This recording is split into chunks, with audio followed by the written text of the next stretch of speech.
জয় মা দুর্গা। বাংলায় শারদীয়া দুর্গা পূজা মানে এক অন্যরকম অনুভূতি।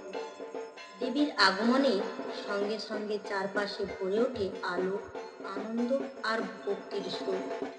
কিন্তু কখন থেকে শুরু হয় এই পুজো? কেন শরৎকালে হয়? এর সঙ্গে রামের অকাল বোধনের কি সম্পর্ক?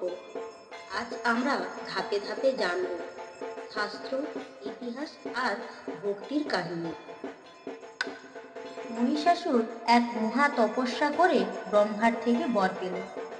কোনো দেবতা, কোনো অসুর, কোনো মানুষ তাকে মারতে পারবে না। এই বর পেয়ে সে দেবলোক দখল করে নিল। স্বর্গ থেকে ইন্দ্রকে উৎখাত করল। পৃথিবী অন্তরিক্ষ জুড়ে অশান্তি ছড়ালো। তখন দেবতারা একত্রিত হয়ে ভগবান বিষ্ণু ও শিবের শরণ নেন। সকল দেবতার শক্তি সম্মিশ্রণে জন্ম নিলেন আদ্যাশক্তি মহামায়া দুর্গা। তিনি সিংহবাহিনী, 10 হাতে অস্ত্রধারিণী।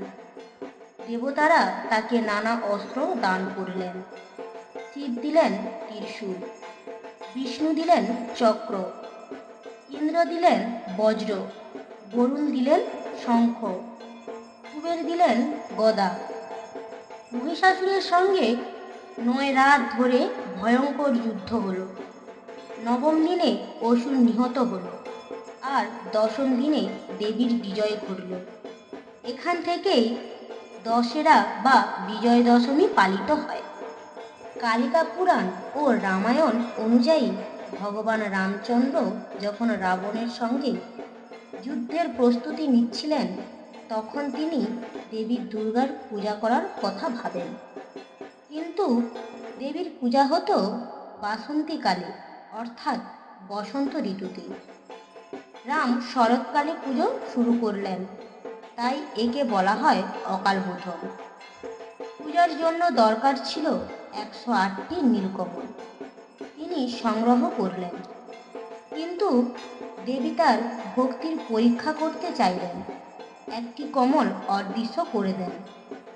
তখন রাম ভাবলেন, আমি নিজেই নীলকমল চক্ষু, তাই নিজের একটি চোখ উৎসর্গ করব। তিনি তীর দিয়ে চোখ উপড়ে দেবীকে নিবেদন করতে উদ্যত হলেন। এই ভক্তি দেখে দেবী আবির্ভূত হয়ে তাকে আশীর্বাদ করলেন। বললেন, হে রাম, তুমি মহাভক্ত, তুমি নিশ্চয়ই রাবণকে পরাজিত করবে। তাই দুর্গাপূজা শরৎকালে জনপ্রিয় হলো। প্রথম দিকে দুর্গাপূজা ছিল রাজকীয় আয়োজন। রাজা জমিদার দেবীকে আরাধনা করতেন। ঐতিহাসিক সূত্র অনুযায়ী 1583 সালে দিনাজপুরের রাজা কংসনারায়ণ প্রথম রাজকীয় আয়োজন করেন। 18 শতকে নদিয়ার রাজা কৃষ্ণচন্দ্র রায় দুর্গাপূজাকে আরও সমৃদ্ধ করেন। এই সময় বারোয়ারি পুজো শুরু হয়। 12 জন মিলে সমাজের জন্য পুজোর আয়োজন। এখান থেকেই সর্বজনীন পূজার সূচনা। ব্রিটিশ আমলে দুর্গাপূজা শুধু ধর্মীয় আচার ছিল না, সামাজিক মিলনক্ষেত্রও হয়ে ওঠে। 1905 সালে বঙ্গভঙ্গ আন্দোলনের সময় পুজো মণ্ডপে মানুষ রাজনৈতিক আলোচনা করতেন।